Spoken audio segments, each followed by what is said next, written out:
Hello family and anyone else who watches this video. Today I'm going to show you how I make my famous rolls.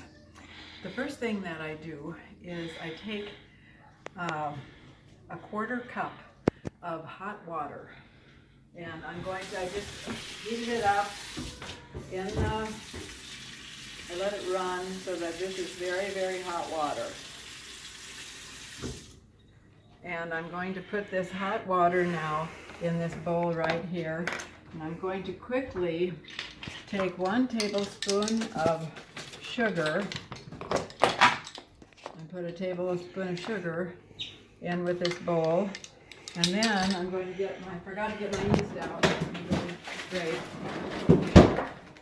Get my yeast out, and I'm going to put 2 tablespoons of yeast into this mixture of water and sugar. So that's actually a little bit too much. That's a little bit. Okay, that's 1 tablespoon. And that's the 2nd tablespoon. Okay, Mom. So you used a little bit less than a full tablespoon? Yes, I did. But I'm going to shake that up, and I'm going to put this towel on top of this mixture right here. Okay, so it stays warm. Then I'm going to put my yeast back in the freezer, because in order to have good active yeast, it must always be cold once it's opened up. Back in. Okay. Now the next thing I'm going to do is take 1 cup of warm water. And that's also hot from the tap. And I'm going to put that in my bowl over here. And then I'm going to soften this butter. I do not heat it and melt it because it makes a difference in the consistency of your batter, of your roll mixture. So this is a 1/2 cup of butter, or 1 stick of butter. And I'm going to warm it up in here, which really is a no-no. You're not supposed to use plastic in the microwave, but it's not going to be that much. So I'm going to defrost it, and I'm going to do quick defrost, and I'm going to put that on. And I'm only going to soften it probably about, I'm going to see when it starts to melt, about 20 seconds probably.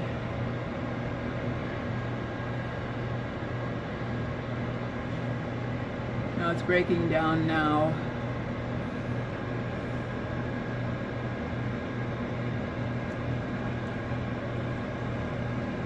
That's probably about good. Okay. Okay, it's a little bit melted, but the rest of it is still intact. There. Okay, then I'm going to take this and I'm going to put it in my hot water. Let's see, get the spoon here.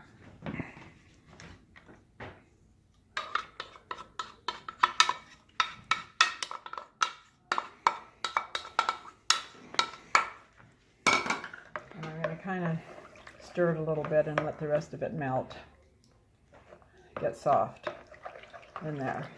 Okay, now next I'm going to take 1/2 cup of sugar. This is a 1/2 cup of sugar. I'm going to put that in my bowl. 1/2 cup of sugar goes in the bowl, and 2 teaspoons of salt goes in the bowl. And I always do a little bit scant to 1, 2 teaspoons. The next thing I'm going to do is beat up my eggs. Get those out. Okay, you always beat your eggs to make them light and fluffy. I remember one of my kids was surprised. She said, I just put my eggs in whole. Well, that is not going to work as well. So I use my blender to do the eggs. 1, 2, 3. 3 eggs, and I'm going to beat these.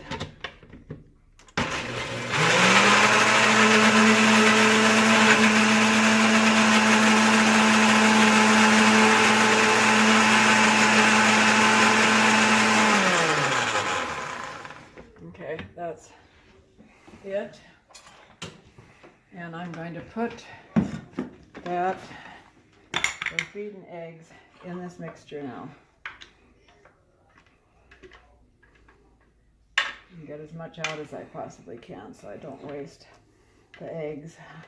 And I even put this back down, and if there's a little bit that I can pour in here again, I will do that. Okay, so here's my mixture here. Now, next of all, I'm going to take my flour.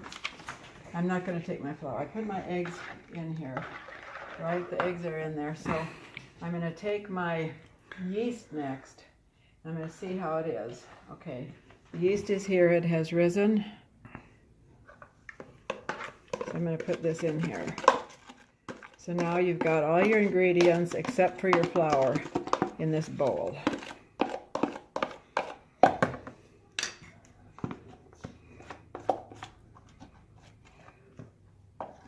Get everything out as much as you can. You don't want to waste anything.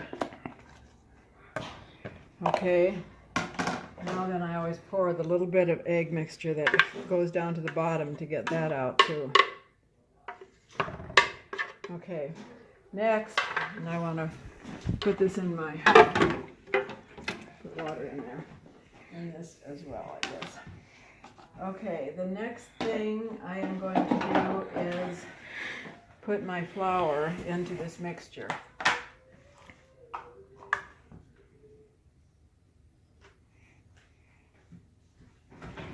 What are you doing right now? I am getting my flour in here.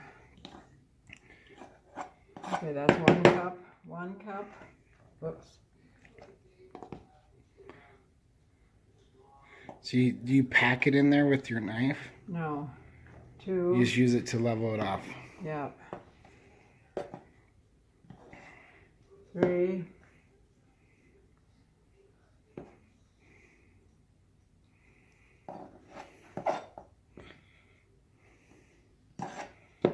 4. Okay, so I'm going to take that. Now, where's my wooden spoon? I handed it. Okay.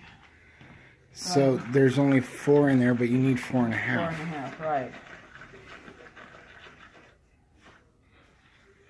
So why did you not put the other half in there? Because I want to see how this is. I want to see how, what the consistency is of this. What are you looking for right now? I'm looking to see, make sure that there's enough flour in it. I want to see whether it's got enough flour in it or not. What consistency is, like peanut butter? Is it like? It's like It's like goop. It's like goop right now. So this is, yeah, that's the way that. So how do you know if it's too much or too little? Well, I know by putting the flour in the next half a cup how it is right now. So I'm going to take now, this is... So you know that this is too, this is not enough. I know that this is definitely not enough. So I'm going to put another 1/4 of flour in it. That's a 1/4 cup. I'm going to stir that into it. The idea is... And you don't use a KitchenAid because why? Oh, because I don't need to mix it that much. You just want to have all of your ingredients mixed together, and that's enough. See, it's a little bit better now than the goop because it has that extra half cup of flour in it. And it's that was a 1/4 cup, right, Mom? it has an extra 1/4 cup of flour in it. Okay, so now next I'm going to put the other 1/4 cup in. I have learned through the years, and that I didn't used to do this, that the secret to these rolls is that you don't want to have any more than 4.5 cups of flour in it. And I've pretty much figured out that that's the secret. And I didn't used to do that. I used to put more in and knead it, but I'm not kneading them now at all. And I remember making them over in Denver with Lori there, or last time that we had him, and she said, "Mom, you've got to knead it," because that's what you always did, and that's what I did do. But see now, actually, with that extra quarter cup of flour, this is pretty nice consistency, and you don't really want any more flour in than that, and you don't have to knead it like this. That's the purpose of a refrigerator roll, is that you don't knead it. And So I can see right there. There's some that is not. yeah. So you worry about mixing it in a whole lot, or? No, you don't. This is, you want it to be a sticky mixture like this, because the purpose of a refrigerator roll is that you use less flour in it so that it's more moist. And so this is about the way that you want it right now. And I have a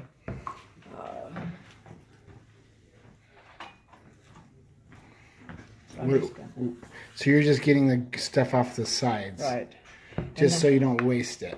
right. So it's not sitting there and drying out. So So it's now, not. now I've got all of the batter in the center, just like this. You call it batter. It's not dough.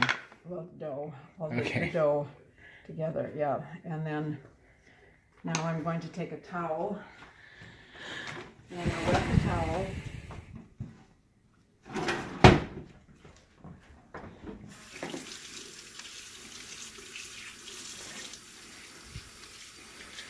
Hot water. Yeah, it doesn't matter. Hot, cold, it doesn't matter.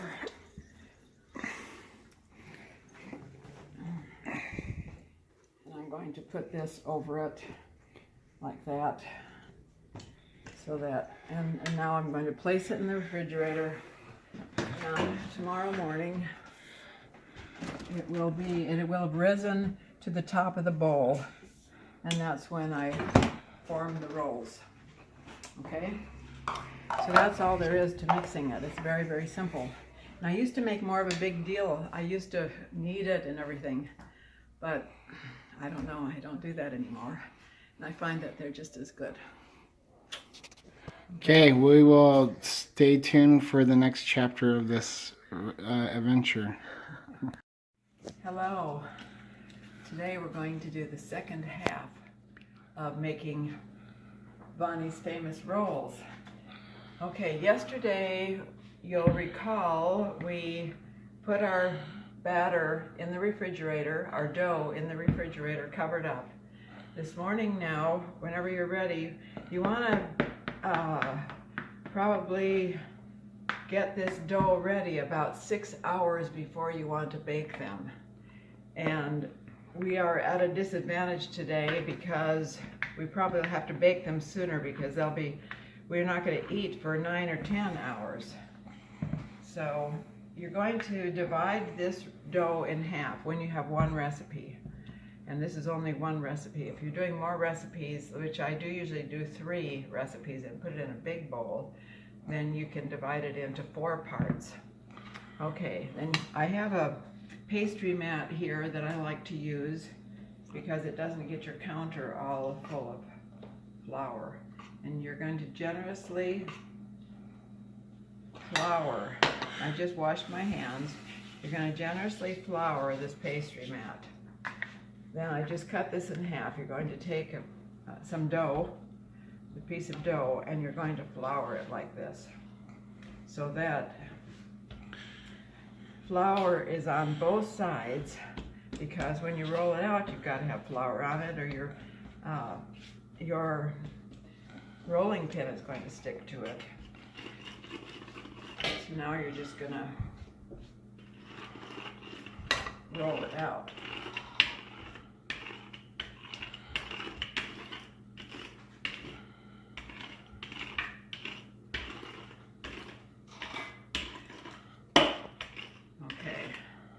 Not real flat, but enough.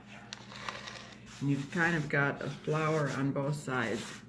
The reason that you like flour on both sides of your dough is that your dough will pooch up easier into the form of roll that we're making today. Okay. How thick is it? It's about 1/4 of an inch thick, I'd say. Oopsie. Let's see who it is.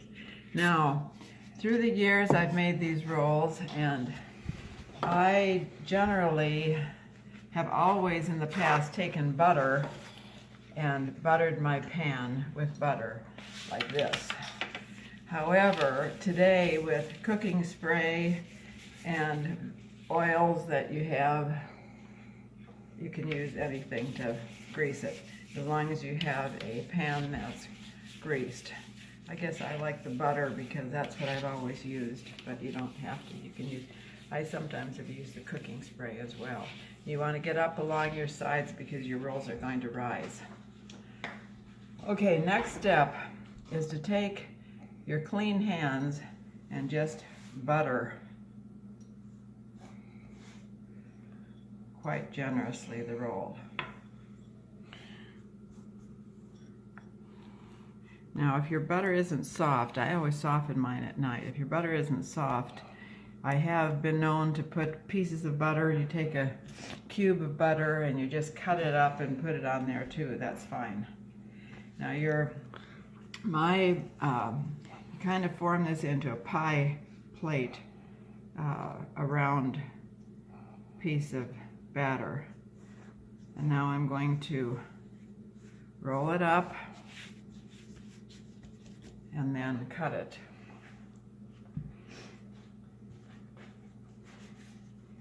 Into the rolls. Okay, and now this is only going to make about 18 rolls, not very many. And generally speaking, when I always made rolls, I made 3 batches. And so I would have, I'm putting the smaller rolls in the center because you want your larger rolls to be on the outside, because then they'll cook quicker usually. And you see, because there's flour on the bottom of the batter of the dough, it will pooch up like this. And that's what we do. We pooch it up, and that's the shape of your roll. Now this is a larger one, so I'm going to put that on the outside. These are all small compared to the rolls that I used to make, those that remember rolls from years ago. And if you want to do that, I was thinking this morning what we should have done, I should have made 2 batches yesterday. Then we would have had more rolls, and the idea, you put them on the tray almost next to each other, but not quite.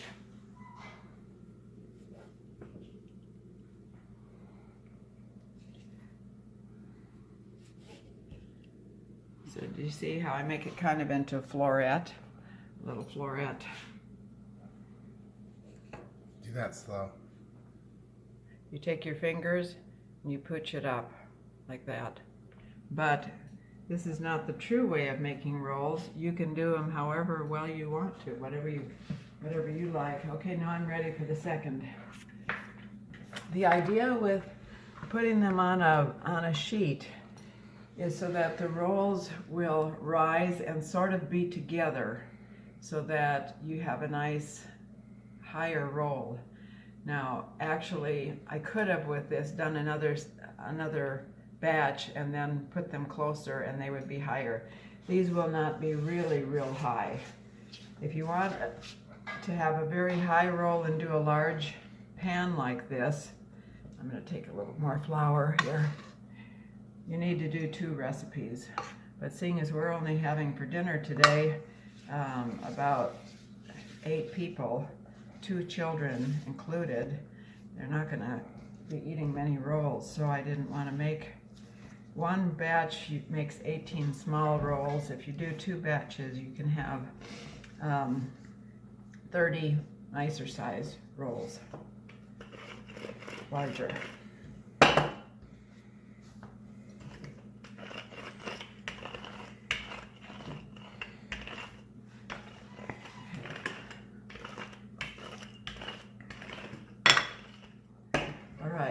Now we're ready to put butter on the second batch. So how much butter did you use?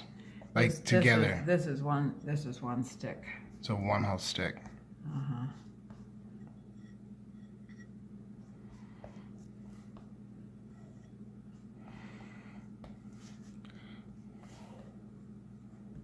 Okay. So it looks like you used like a half a stick, or probably like three-quarters of a stick total. Yeah, probably.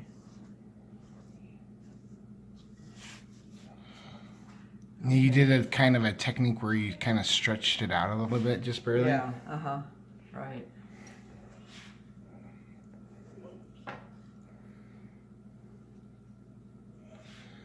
And maybe they're all pushing up okay.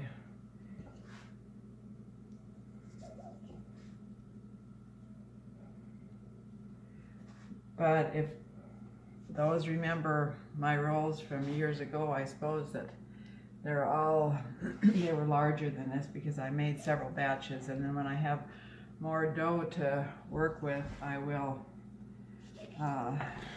make them a little bit larger. Okay, talk about how wide you cut them. Oh, probably, well, it all depends how large you want it. You can go anywhere from a half of an inch to an inch. Now I've got this much more that I've got to fill the tray. So, I don't know, it's whatever you like. If you want, do you want to do large rolls? I mean, which I really like large rolls better than this, but I don't want to have all these rolls left over, so I did only one batch today.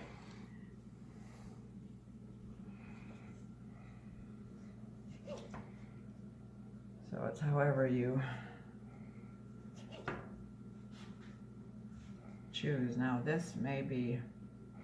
So you're just adjusting them so you have more room. Right, I'm just using with whatever I got. So I've got 4, 8, 12, 14, 16, 18, 20. So I had that many rolls. 1, 2, 3, 4, 5, 6, 7, 12, 13, 14, 15, 16, 17, 18. Wow, I've got 26 rolls there. I didn't think I had that many. So I may have made them smaller today.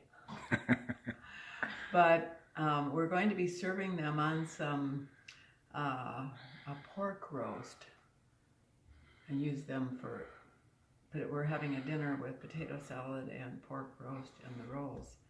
So I don't know, this made quite a few rolls. We probably should have made them a little bit larger, but then they all wouldn't cover. I want it to cover the whole tray so that when they rise together, they will be together and be nice and moist. Okay.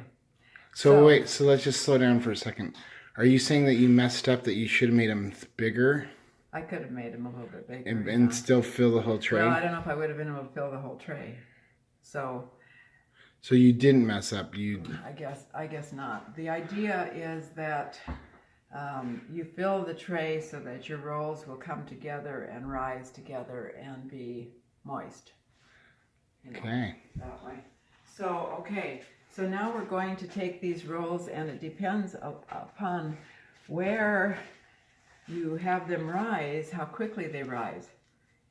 And I forgot to tell too, the first step of our roll making included taking hot water out of the tap. Okay, if your water isn't very hot, it needs to be 100 degrees to 110 degrees. Mine is. So if it's not, then you need to heat it up, because rolls do need, your yeast will activate with 100 degrees to 110 degrees and will act quicker if you add a little bit of sugar to it. That's why we added 1 tablespoon of sugar to our mixture yesterday with our yeast. So I think that's about all that I forgot. But now you're ready, and I didn't bring well, I've got this towel from last night. Is it wet? It's wet. You don't want to put a wet towel on these rolls. You do not want to put a wet towel. You want to put a dry towel, and you want the rolls to rise in a fairly warm place, not necessarily an air-conditioned room. But sometimes in the summertime, if that's all that you've got, then you do that. But sometimes I will take my rolls and put them outside on the top of my shed where they will rise quicker. Okay, so here's the deal. It's cold outside right now. Yeah. And it's not very warm in here. Right. So what do you do?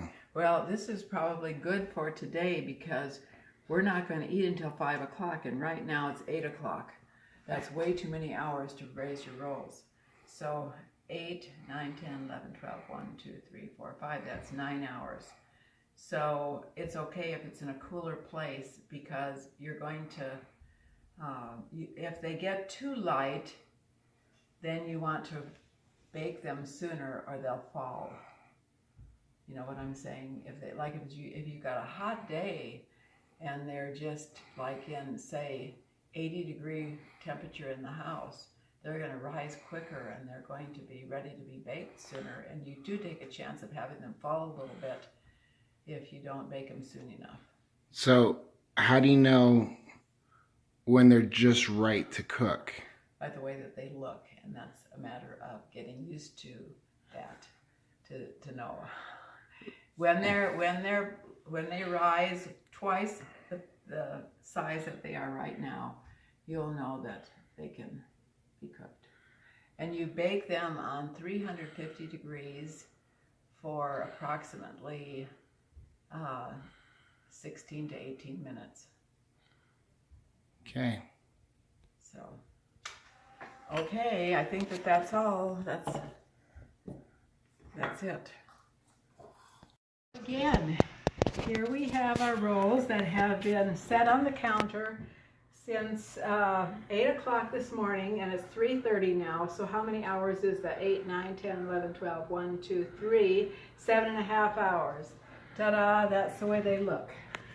And so I've got the oven preheated to 350 degrees. We're going to put these in the oven right now. Very carefully so they don't fall. Okay, explain that. What do you mean don't fall? You actually can move them and they can just... Well, if you jerk them, they can fall. Yeah, they'll fall because they're very light now. So we're going to close the oven. We're going to set it for, say, 17 minutes. 16 or 17 minutes. I could say timer 16 minutes and see how they look then, whether they're... Oh, I did timer, that's wrong.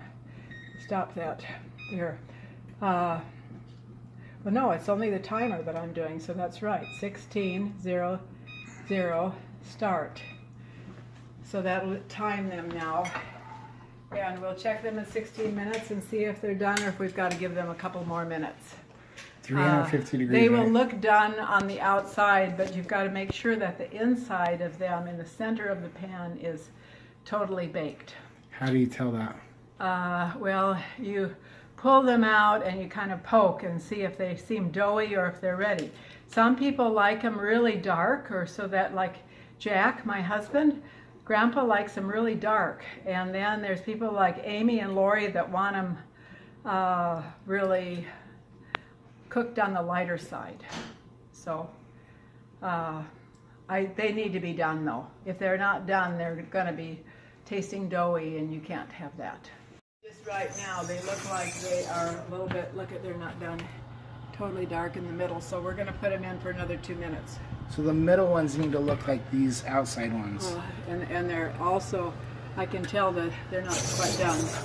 So we're going to How can you tell? By touching them that they feel too doughy. Okay, so how much more time? I'm just going to give them 2 more minutes. That's it? Just 2 more? 20 more minutes. Yeah, but it might not still be enough. I don't know. I could turn the oven up to 375, but I don't ever do that. Okay, then don't do it now. So, okay. Good.